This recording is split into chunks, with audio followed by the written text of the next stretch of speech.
The transport ship shook violently as it crashed through the thick clouds of Kepler 442b. Commander Velthar gripped his command chair with his scaled hands and watched the blue planet grow larger through the viewing window. This water world was supposed to be their new training ground. Now it might become their grave. "Brace for impact," Velthar called out to his mixed unit of galactic soldiers. His voice came out as a low hiss through his translator device. Around him sat troops from 12 different species, all part of the new joint military program between the Galactic Defense Alliance and the human colonial forces. The ship hit the ocean surface with tremendous force. Metal screamed against metal as the hull cracked open. Cold water rushed into the passenger compartment within seconds. Velthar felt panic rise in his chest as the freezing liquid touched his feet. Like most of his Kethvar people, he had never learned to swim. Water meant death to his kind. Emergency lights flashed red throughout the sinking vessel. The other alien soldiers scrambled for their aquatic survival gear. Heavy breathing apparatus, flotation devices, and powered swimming units were standard equipment for any waterworld mission. Without this technology, most galactic species would drown in minutes. Velthar activated his own survival suit with shaking claws. The mechanical systems hummed to life around his body, sealing him inside a protective shell. Through his helmet display, he could see the water level rising rapidly. They had perhaps 3 minutes before complete submersion. "All units report status," he commanded through the communication system. "Sir, my flotation unit is damaged," came the voice of a Velkari trooper. The insect-like soldier clicked nervously as water reached his waist. "Mine too," reported a crystalline HFY warrior. "The impact broke my breathing recycler." One by one, his soldiers reported equipment failures. The crash had damaged most of their aquatic gear. Velthar felt cold dread in his stomach. Without working technology, they would all die in this alien ocean. Then he noticed the humans. Specialist Jinwoo Kim sat calmly in his seat while water swirled around his legs. The human male appeared completely relaxed, even as their ship continued to sink. He was not reaching for his survival gear. He was not activating any emergency systems. He simply sat there breathing slowly and watching the rising water with curious eyes. "Specialist Kim," Velthar called out. "Your equipment status?" Jinwoo turned toward the alien commander. His dark eyes showed no fear, only focus. "Sir, I do not need equipment for water operations." Velthar stared at the human in confusion. "Explain your meaning, Specialist." "Humans can swim naturally, sir. We do not require mechanical assistance for water survival." The Kethvar commander felt his translator must be malfunctioning. No intelligent species could survive in water without technology. It was impossible. Every civilized race in the galaxy required artificial assistance for aquatic environments. The water level reached their chests. Around Velthar, alien soldiers activated their emergency beacons and prepared for the worst. Some had working gear, others did not. Those without functioning equipment would certainly die. Jinwoo Kim stood up slowly. To Velthar's absolute horror, the human began removing his protective suit.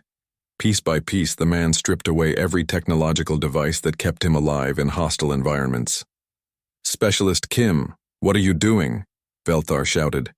"You will die without protection." The human smiled and shook his head. "Sir, my species evolved near water. We have natural abilities for aquatic survival." Before Velthar could stop him, Jinwoo took a deep breath and disappeared beneath the surface. The alien commander watched, through his helmet display, as the human figure moved through the dark water with impossible grace. No mechanical propulsion, no artificial breathing apparatus, no technological assistance of any kind. The human swam like he was flying through liquid space. Dr. Mina Park, another human in their unit, noticed Velthar's shock. The female scientist remained calm as water reached her neck. Like Jinwoo, she showed no signs of panic or fear. "Commander," she said in her gentle voice, "humans have been swimming for thousands of years before we developed technology. Our bodies are adapted for water environments." "Impossible," Velthar hissed. "No species can survive submersion without mechanical aid." Mina smiled and took several deep breaths. "Watch and learn, Commander." She also removed her protective gear and slipped beneath the surface. Through the murky water, Velthar could see both humans moving with fluid motions. They appeared to be examining the damaged sections of their transport ship. The alien soldiers around him stared in disbelief. A Quintar warrior with working equipment tried to follow the humans underwater. Even with his powered swimming unit, he moved clumsily compared to the natural grace of the human forms. Minutes passed. Velthar checked his chronometer repeatedly. The humans had been underwater far longer than should be possible for any air-breathing species. His own people could hold their breath for perhaps 30 seconds. These humans had been submerged for over 2 minutes. Suddenly, Jinwoo's head broke, the surface near a damaged cargo bay. He called out to the alien soldiers in clear, strong voice. "The hull breach is manageable. Essential supplies are recoverable. Beginning salvage operations now." Velthar watched in amazement as the human dove again, this time carrying a heavy equipment pack. The man moved through the water like it was his natural environment, not a hostile alien medium. Dr. Mina Park surfaced on the other side of the sinking ship. "Commander, we can establish a temporary shelter on that floating debris field. The water temperature is acceptable for human operations." "How long can you remain submerged?" Velthar asked through his communication system. "Indefinitely, sir. We can surface for air as needed. Some humans can hold their breath for over 5 minutes during active swimming." The HFY commander felt his understanding of the universe shift. Throughout his military career, he had seen many species with unusual abilities. Some could survive in extreme temperatures, others could function in high radiation environments. But he had never encountered a sapient race that could operate freely in water without any technological support. As rescue operations continued, more humans arrived. They swam through the rough ocean currents like they belonged there. They retrieved essential supplies from impossible depths. They moved with confidence and skill that no amount of training could provide to his own species. Velthar realized that the Galactic Defense Alliance had seriously underestimated humanity's capabilities. These were not just another technological species joining their coalition. These were beings who had evolved natural abilities that most of the galaxy considered mythical. The water world of Kepler 442b was supposed to test their joint military cooperation. Instead, it was revealing that humans possessed powers beyond anything in their official records.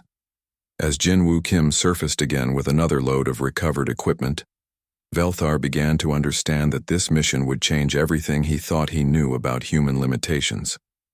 3 hours after the crash, Velthar sat on a floating piece of debris and watched the impossible happen again. His scaled hands gripped the emergency beacon as he transmitted their location to the rescue fleet. Around him, his surviving soldiers, huddled in their damaged aquatic suits, barely staying afloat. The humans moved through the water like they owned it. Jinwoo Kim had been underwater for 20 minutes straight, making multiple trips to the sunken transport. Each time he surfaced, he carried essential supplies that would keep the mixed unit alive. Food packets, medical equipment, communication devices, all retrieved from depths that would crush most species even with protective gear. Dr. Mina Park floated nearby without any mechanical assistance. She appeared completely comfortable in the rolling ocean waves, her body moving naturally with the current. When she spoke to the alien soldiers, her voice remained calm and steady despite being neck-deep in freezing water. "Commander," she called to Velthar, "we should move toward that island formation. The current will carry us there within 2 hours." Velthar looked through his helmet display at the distant landmass. His instruments showed it was over 15 kilometers away through rough seas. "Our equipment cannot sustain that distance, Doctor. We must wait for rescue." Mina smiled and pointed toward the horizon. "Help is already coming. Human rescue teams use different approaches than standard galactic protocols." The HFY commander adjusted his visual sensors and scanned the ocean surface. He saw nothing except endless blue water and white foam. No ships, no aircraft, no rescue vehicles of any kind. Then something moved beneath the waves. At first, Velthar thought he was seeing sea creatures, Dark shapes glided through the deep water with smooth, powerful motions. But as they came closer, he realized these were not animals. They were people. Human people swimming underwater at incredible speeds. Impossible, he whispered through his translator. A human head broke the surface just meters from their debris raft. The man had short black hair and strong shoulders. He moved easily through the choppy waves, showing no signs of exhaustion despite swimming from the distant rescue ship. Lieutenant Hyuk Nam reporting, sir, the newcomer said to Dr. Mina Park. Captain Subin Lee is coordinating the rescue operation. We have 12 divers in the water and more coming. Velthar stared at the human officer. Lieutenant, where is your breathing apparatus? Your propulsion system? Your flotation device? Hyuk Nam looked confused by the questions. Sir, I do not need mechanical assistance for swimming. None of us do. More human heads appeared around their makeshift raft, men and women of various ages, all moving through the water with natural ease. They had swum 15 kilometers through open ocean without any visible technology. How long have you been underwater? Velthar asked the nearest diver. About 40 minutes, sir, came the reply. We can surface for air every few minutes as needed. Some of our team can stay down much longer. The alien commander felt his understanding of biology crack like his damaged helmet. Every species in the Galactic Defense Alliance required extensive life support for underwater operations. The best aquatic suits allowed perhaps 30 minutes of submersion with constant mechanical assistance. These humans were doing it with their bare bodies. Captain Subin Lee surfaced near the command section of their raft. She was a middle-aged woman with confident eyes and powerful swimming strokes. Water streamed from her dark hair as she spoke. Commander Velthar, we are ready to begin evacuation procedures. My teams can escort your people to the rescue vessel using standard aquatic rescue techniques. Captain, your soldiers cannot carry our equipment through the water, Velthar protested. Our survival suits are too heavy for biological transport. Subin Lee exchanged glances with her fellow humans. Sir, how much does your equipment weigh? Each suit masses approximately 80 kilograms when fully loaded. The human captain nodded. That is manageable for our rescue swimmers. We train regularly with loads over 100 kilograms. Before Velthar could object, Lieutenant Hyuk Nam dove beneath their raft. Seconds later, he emerged holding a piece of salvaged equipment that weighed nearly as much as he did. The human treaded water effortlessly while supporting the heavy load. Standard rescue carry technique, sir, Hyuk Nam explained. We can transport your people and their gear safely to the ship. Dr. Mina Park began explaining to the bewildered alien soldiers. Humans evolved as persistence hunters and coastal dwellers. Our bodies developed natural buoyancy, efficient swimming strokes, and enhanced breath control over millions of years. A Velkari trooper clicked nervously. Doctor, this defies all known biological principles. Intelligent species cannot survive in aquatic environments without technology. Most species cannot, Mina agreed. But humans are different.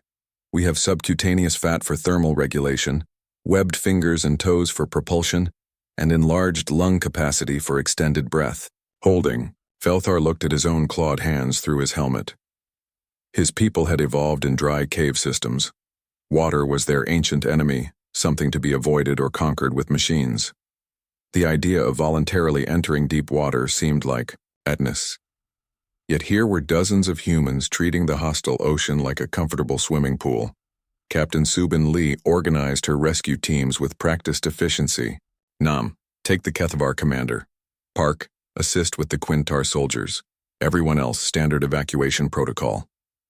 The human rescue swimmers paired up with alien survivors.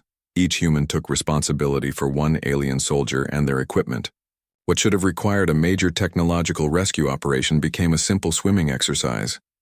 Velthar found himself being supported by Lieutenant Hyuk Nam as they moved through the water toward the distant rescue ship. Despite carrying the alien commander and his heavy survival suit, the human swam with steady, powerful strokes. Lieutenant, how did your species develop these abilities? Velthar asked through his communication system. Natural evolution, sir. Humans lived near water sources for survival. Those who could swim had better access to food and safer territories. Over time, we became amphibious by necessity. The alien commander watched other human swimmers around them. Some dove to impressive depths to check on their progress. Others swam backwards while talking to their alien passengers. A few even swam using only their legs, keeping their arms free to carry extra equipment. Your people are natural predators in aquatic environments, Velthar observed. Hyuknam considered this statement. I suppose that is accurate, sir. Humans can hunt fish underwater, navigate by feeling currents, and survive in water temperatures that would kill most land species. As they approached the rescue vessel, Velthar realized that humanity's integration into the Galactic Defense Alliance had been based on incomplete information. The official records listed humans as a standard technological species with average physical capabilities. Nothing about these natural swimming abilities. Nothing about their aquatic adaptations. Nothing about their potential to operate in environments that most of the galaxy considered impossible to survive. The rescue ship appeared ahead of them, its hull cutting through the waves. Human crew members waited in the water around the vessel, ready to assist with the final approach. Velthar began composing his preliminary report in his mind. The Galactic Command needed to know that they had seriously underestimated human capabilities. Every water world in their territory suddenly looked different when viewed through human potential. The storm hit without warning on their second day at the temporary base camp. Velthar watched through the observation window as massive waves crashed against the floating research platform. Wind howled across the ocean surface, creating walls of water 30 meters high. Then the power died. Emergency lights flickered once and went dark. The hum of life support systems faded to silence. Climate control shut down. Water purification stopped working. Even the basic communication arrays went offline. System failure across all networks, reported his technical officer, a multi-armed Jekai engineer. The storm has damaged our primary power core. Backup generators are not responding. Velthar felt panic rising in his chest. Without technology, his mixed unit would die on this water world within hours. The platform's artificial atmosphere would soon become toxic. Food production required power. Fresh water needed electrical filtration. Everything that kept galactic species alive depended on working machines. Around him, alien soldiers activated personal emergency beacons. The small devices would provide perhaps 6 hours of breathable air and basic life support. After that, they would suffocate or freeze or die of thirst. The humans reacted differently. Sergeant Do-hyun Choi stood calmly in the darkened command center, showing no signs of distress. The stocky human male began issuing orders to his fellow soldiers as if the power failure was a minor inconvenience. Kim, check the storm barriers for damage. Park, assess our food and water situation. Nam, organize fishing teams for when the weather clears. Velthar stared at the human sergeant. Sergeant Choi, our life support has failed. We have perhaps hours before atmospheric toxicity reaches lethal levels. Do-hyun turned toward the alien commander with calm eyes. Sir, humans do not require artificial atmosphere on water worlds. The air here is perfectly breathable for our species. The Kethvar commander checked his environmental readings. The atmospheric composition showed 21% oxygen, 78% nitrogen, and trace gases. His people required 30% oxygen and filtered atmospheric processors to survive. Without machines, he would slowly suffocate. How can you breathe this thin atmosphere? Velthar asked. Human lungs evolved for this exact mixture, sir. We actually perform better in natural atmospheric conditions than in artificial environments. Private Yeji Han approached the group of alien soldiers who were huddled around their failing life support units. The young human woman had been a lifeguard before joining the military. She moved with the confidence of someone who had spent years keeping people alive in dangerous water conditions. Commander, we can teach your people basic water survival techniques, she offered. The ocean around this platform is rich with food sources and fresh water can be obtained through simple collection methods. A Quintar warrior activated his translation device, with shaking claws. Impossible. Ocean water is toxic to most galactic species. We cannot consume it without extensive purification.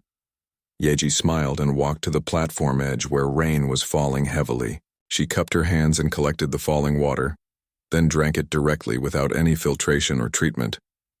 Rainwater is naturally pure, she explained. Humans can also process seawater using basic desalination techniques that require no power. The alien soldiers watched in horror as the human woman drank water that had not been processed through their standard purification systems. In their cultures, consuming untreated water was equivalent to drinking poison. Sergeant Do-hyun Choi began organizing survival operations with practiced efficiency. He sent human teams to different sections of the platform, each with specific tasks that seemed impossible without technology. Jinwoo Kim returned from his inspection of the storm barriers. Water dripped from his hair and clothes, but he appeared unaffected by exposure to the hostile environment. Sergeant, the barriers are holding, but we have multiple hull breaches below deck. The lower levels are flooding. Instead of panic, Do-hyun nodded calmly. Can you seal the breaches from underwater? Yes, sir. The damage is manageable for manual repair. I will need perhaps 2 hours of work time. Velthar listened to this conversation with growing disbelief. The human was proposing to spend 2 hours underwater in a flooded compartment, making repairs with hand tools. No breathing apparatus, no powered equipment, no safety backup systems. Specialist Kim, you cannot survive. 2 hours of submersion, Velthar protested. Even with the best aquatic gear, such operations require extensive life support.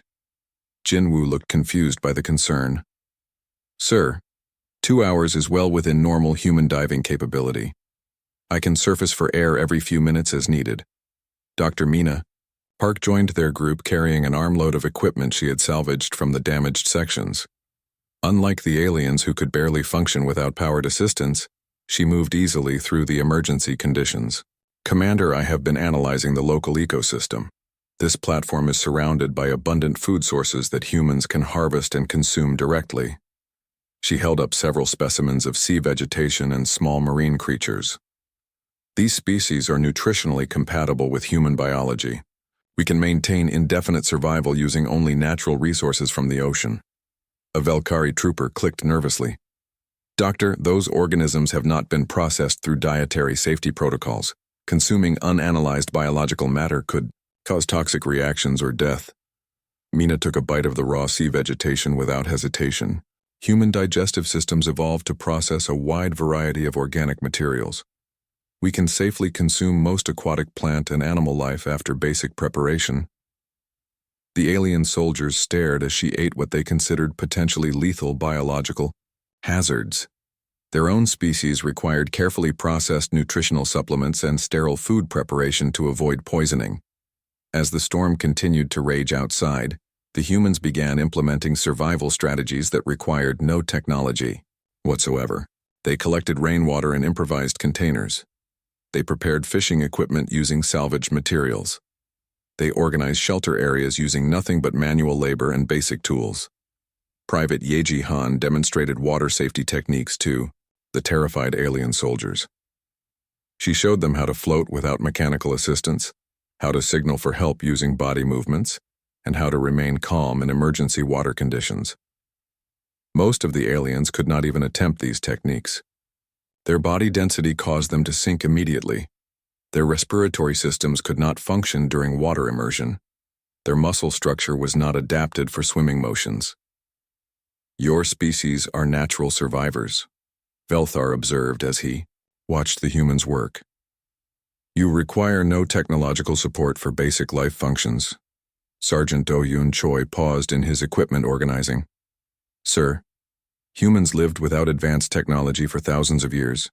We developed survival skills through necessity, not choice. The alien commander realized that his understanding of civilization had been fundamentally wrong. Throughout the galaxy, intelligent species were defined by their technological achievements, the ability to build machines, create artificial environments, and control hostile conditions through engineering. Humans were different. They had achieved technological advancement while maintaining their natural survival capabilities.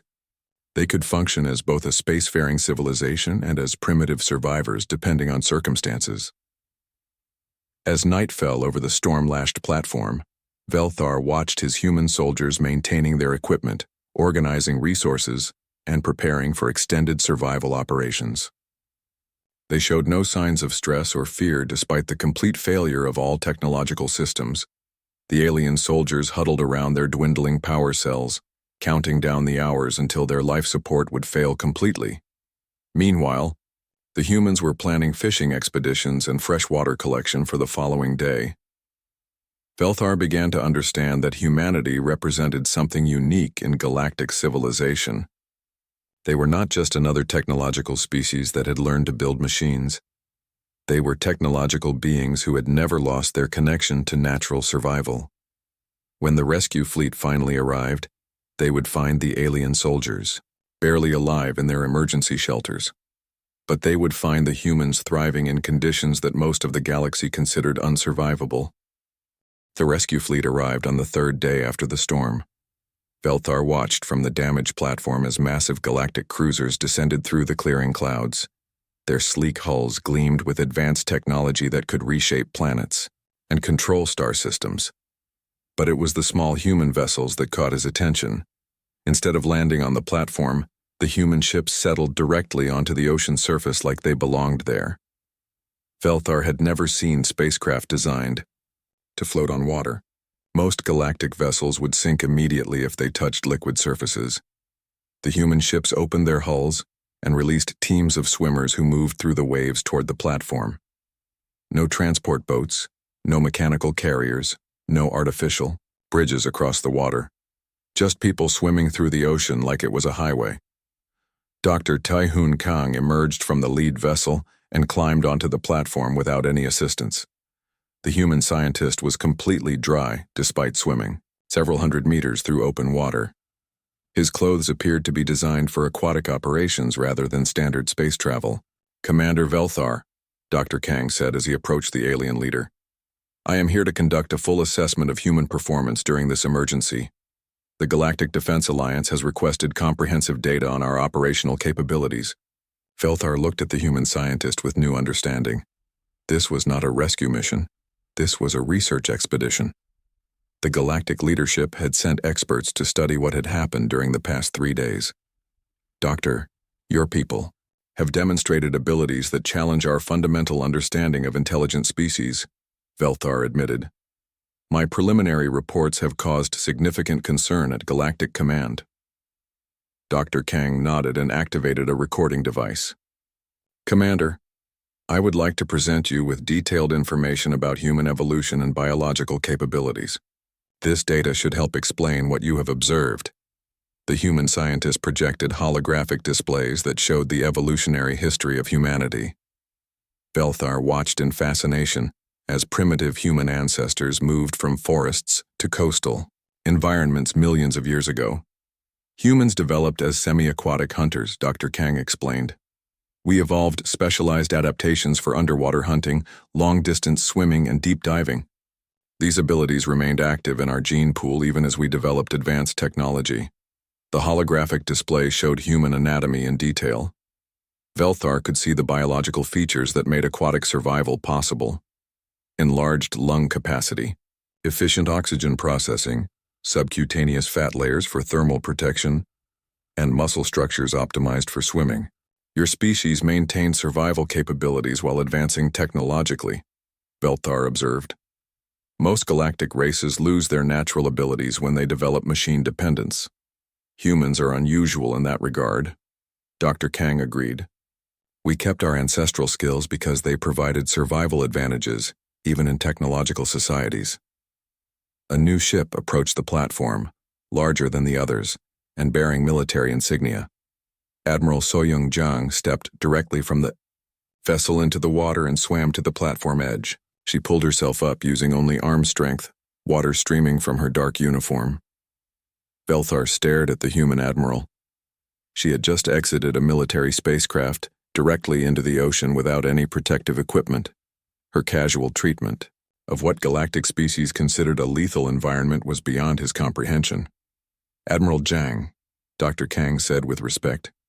"Thank you for joining our assessment." The Admiral nodded to both the scientist and the alien commander. "Dr. Kang, I am here to demonstrate advanced human aquatic combat capabilities. The Galactic Defense Alliance needs to understand our full operational potential." She gestured toward the ocean where more human figures were moving beneath the surface. "My combat swimmers have been operating continuously underwater for the past 6 hours. They are conducting reconnaissance, equipment recovery, and tactical positioning exercises." Velthar checked his chronometer. 6 hours of continuous underwater operations was impossible for any known species. Even the most advanced aquatic suits could not sustain such extended submersion. "Admiral, how do your soldiers breathe during extended underwater missions?" "We surface periodically for air, Commander. Human lung capacity allows us to remain submerged for extended periods between breathing. Some of our specialized divers can stay underwater for over 10 minutes at a time." Admiral Soyung-jang dove back into the water and disappeared beneath the surface. Velthar watched through his visual sensors as she moved through the deep water with powerful swimming strokes. Other human figures joined her, and together they began demonstrating combat maneuvers that seemed to defy physics. They moved in three-dimensional formations underwater, communicating through hand signals and coordinated movements. They attacked, simulated targets from below, using the water itself as concealment and tactical advantage. "Your people fight in environments where most species cannot even survive," Velthar said to Dr. Kang. "Every water world in the galaxy becomes a potential battlefield for human forces," the scientist confirmed. "We can establish underwater bases, conduct submarine operations, and control aquatic environments without technological support." The demonstration continued for 2 hours. Human combat swimmers showed their ability to remain submerged while carrying heavy equipment, navigate underwater obstacles, and coordinate complex tactical operations beneath the surface. Velthar realized he was witnessing a complete revolution in galactic military thinking. Every strategic assessment of water worlds would need to be reconsidered. Every defensive plan for aquatic environments was now obsolete. When Admiral Jang returned to the platform, she was not even breathing heavily despite 2 hours of intensive underwater combat exercises. Her human soldiers emerged from the water, around the platform, all appearing fresh and ready for continued operations. "Commander Velthar," the Admiral said, "I understand you will be filing a comprehensive report on human capabilities to Galactic Command." "Yes, Admiral. This information will significantly impact how the Defense Alliance views human military potential." Dr. Kang deactivated his recording equipment and gathered his research data. "Commander, there is something else you should understand about human development. Our aquatic abilities are just one example of retained evolutionary advantages. Meaning, humans excel in multiple environments that other species find hostile. We can survive in extreme temperatures, function at high altitudes, endure extended physical stress, and adapt to diverse atmospheric conditions. Our technological advancement never replaced our biological resilience." Velthar felt the full impact of this revelation. The Galactic Defense Alliance had accepted humanity as junior partners, assuming they were another standard technological species with typical biological limitations. Instead, they had welcomed a race of natural survivors who could operate effectively in environments that would kill most galactic citizens. Humans were not just technologically advanced, they were biologically superior in ways that most species had never considered. "Doctor, your species has been significantly underestimated by galactic leadership." "Yes, Commander.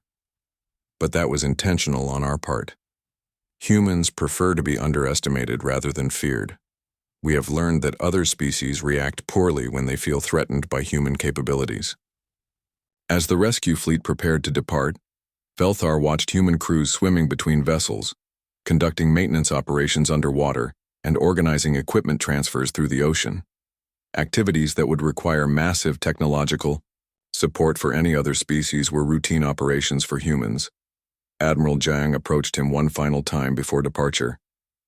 "Commander, when you file your report, please emphasize that humans wish to be partners, not dominators. Our abilities are meant to complement galactic civilization, not replace it." Velthar nodded with newfound respect. Admiral, I will ensure that Galactic Command understands both human capabilities and human intentions. As the ships departed, Velthar began composing his final report. The galaxy needed to know that humanity represented something unprecedented in known space. A species that had achieved technological mastery while retaining the survival skills of their ancestors. The balance of power in galactic civilization had just shifted, and most species did not even realize it yet. 6 months later, Velthar stood in the command center of Galactic Defense Headquarters on Proxima Station. Through the massive viewing windows, he could see ships from hundreds of species docked at the orbital facility. The sight that had once filled him with pride for galactic unity now looked different to his eyes. Every species except one required artificial life support, environmental controls, and technological assistance for basic survival in space. Only the humans moved freely between different atmospheric zones without protective equipment. The report on his desk bore the seal of the Galactic Council. Official recognition of revised threat assessments for all human colonies and military units. The document represented the most significant change in galactic policy in over 2 centuries. Commander Velthar, came a familiar voice behind him. He turned to see Jinwoo Kim approaching with the easy confidence that all humans seemed to possess. The specialist had been promoted to training coordinator for interspecies aquatic operations. Specialist Kim, Velthar replied with genuine respect. How are the new training programs progressing? Jinwoo smiled and activated a holographic display showing statistics from the joint training facilities. We now have permanent aquatic training centers on 12 water worlds, Commander. Over 3,000 galactic soldiers have completed basic water survival courses. The numbers were impressive, but Velthar knew the reality behind them. Most alien species could barely manage to float with extensive technological assistance. The few who achieved basic survival skills required constant mechanical support that humans never needed. And the success rates? Velthar asked, though he already knew the answer. Approximately 15% of non-human trainees achieve minimal competency standards, Jinwoo reported honestly. Most species simply lack the biological adaptations necessary for aquatic operations. Dr. Mina Park joined their conversation, carrying data tablets from her latest research expeditions. The human scientist had become the leading expert on inter-species environmental adaptation, consulting with governments across the galaxy. Commander, she said with her characteristic warm smile, the Galactic Medical Council has requested additional studies on human evolutionary advantages. They want to understand if other species might develop similar capabilities through genetic modification. Velthar considered this information carefully. The idea of artificially enhancing alien species to match human aquatic abilities represented a massive shift in galactic thinking. For thousands of years, technology had been the solution to environmental challenges. Now scientists were looking at biological adaptation as an alternative. Doctor, what are your findings on genetic enhancement possibilities? Mina shook her head slowly. The aquatic adaptations in humans required millions of years of evolutionary pressure. They cannot be replicated through simple genetic modifications. The changes are too complex and interconnected with our entire biological system. Through the viewing window, Velthar watched a group of human children playing in the station's recreational water facility. They moved through the artificial ocean environment with the same natural grace he had witnessed during the emergency on Kepler 442b. What seemed impossible to adult aliens was simple play for human youngsters. The facility had been built specifically to accommodate human needs. Before the incident on the Waterworld, galactic stations included only basic hygiene facilities for occasional water contact. Now they featured extensive aquatic recreational and training areas designed around human capabilities. Lieutenant Hyuk Nam approached their group carrying equipment reports from the latest joint military exercises. The human officer had been instrumental in developing new protocols that utilized human aquatic advantages in combined operations. Commander, the war games on Titan VII concluded successfully, Hyuk reported. Human underwater reconnaissance teams provided strategic intelligence that conventional methods could not obtain. Velthar reviewed the tactical summaries with growing appreciation for human military applications. In every simulated conflict involving water environments, human forces demonstrated overwhelming advantages that changed the entire balance of warfare. Lieutenant, how do other species respond to human dominance in aquatic operations? Most commanders are adapting their strategies to incorporate human capabilities, sir. We are seeing increased cooperation rather than competition. Our abilities complement rather than replace traditional galactic military strengths. Admiral Soyoung Jung entered the command center, her presence immediately commanding attention from all present. The human admiral had become one of the most respected military leaders in the galaxy, not through political maneuvering but through demonstrated competence in impossible situations. Commander Velthar, she said with professional courtesy, I have the final assessment reports from the Galactic Defense Council. They are ready to implement the new strategic classifications for human military units. Velthar accepted the classified documents with both anticipation and concern. The galaxy was officially recognizing that humans represented a new category of military capability, but such recognition came with responsibilities and expectations. Admiral, what are the new operational parameters for human forces? All water. World conflicts now require mandatory human participation, she replied. Additionally, we have been designated as the primary species for aquatic exploration, underwater construction projects, and oceanic resource extraction throughout galactic space. The implications were staggering. Humanity had effectively been granted control over all aquatic environments in known space, not through conquest or political manipulation, but through simple biological superiority that no other species could match. Sergeant Do-hyun Choi arrived with the latest training recruits, a mixed group of young aliens who had volunteered for the enhanced survival programs. Most looked nervous about the prospect of water training, but their determination was evident. Commander, Do-hyun said, we have developed modified training protocols that work within the biological limitations of other species. While they cannot match human performance, many aliens can achieve basic water survival with intensive instruction. Velthar watched the mixed group of trainees preparing for their first aquatic exercise. The sight represented something unprecedented in galactic history. For the first time, one species was teaching survival skills that others desperately needed but could barely learn. The irony was not lost on him. Humans had joined galactic civilization as the newest and supposedly least advanced members. Now they were training ancient civilizations in fundamental survival techniques. Dr. Tae-hoon Kang approached with his final research compilation, a comprehensive study of human evolutionary advantages that would become standard reference material throughout the galaxy. Commander, my team has identified over 40 distinct survival capabilities that humans possess naturally, but other species require technology to replicate, he reported. Aquatic adaptation is just the most dramatic example. Velthar realized that the galaxy had only begun to understand human potential. If swimming was just one of many retained evolutionary advantages, what other capabilities remained undiscovered? As the day cycle ended on Proxima Station, Velthar stood alone in his quarters reviewing the events of the past months. His simple training mission had uncovered a truth that would reshape galactic civilization for generations to come. Humans were not just another technological species joining the community of advanced civilizations. They were biological survivors who had achieved technological mastery without losing their connection to natural adaptation.